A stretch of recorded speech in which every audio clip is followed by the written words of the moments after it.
I'd like to talk to business owners and managers today about looking at how the human body is made as a way of understanding how workers should work. I believe that the human body is made to work and man is created with emotional need to work. Aristotle believed that work was a punishment of the gods. In Greek society, leisure was praised and work was seen as something that was dehumanizing. I believe that man was created to work, so that work is actually healthy for us. In 2006, the Department of Work and Pensions showed that there was a correlation between good health and working.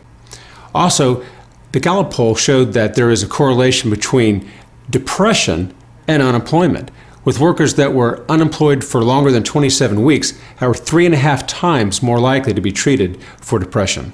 More than just working physically, humans have the emotional need to feel that what they do is creative and meaningful. Maslow thought the highest human need was self-actualization, and self-actualization at its core is being creative. Most people recognize the incredible satisfaction they get out of being creative. Unfortunately, most people are more creative at their hobbies than they are at their work. I think everyone should see themselves as a craftsman at work and not just an employee. Dorothy Sayers was quoted as saying that the craftsman lives to do the work he enjoys, where the worker lives by the work he despises. The lack of creative work robs us of our sense of dignity, and I think business owners and managers should strive to create jobs that allow employees to express themselves and work creatively. Creativity and self-actualization at work allows for more engagement at work, and this is something that the American worker has not done a very good job at. Recent Gallup poll shows that only 33% of employees are engaged in their jobs. With some jobs, it's easy to see how the employee can be creative or how the job is intrinsically meaningful.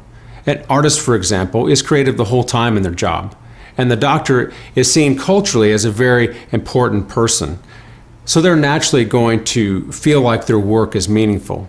But not every job is like this. Some jobs are seen as unimportant in our culture, and some jobs it's hard to see how there can be any creativity to it.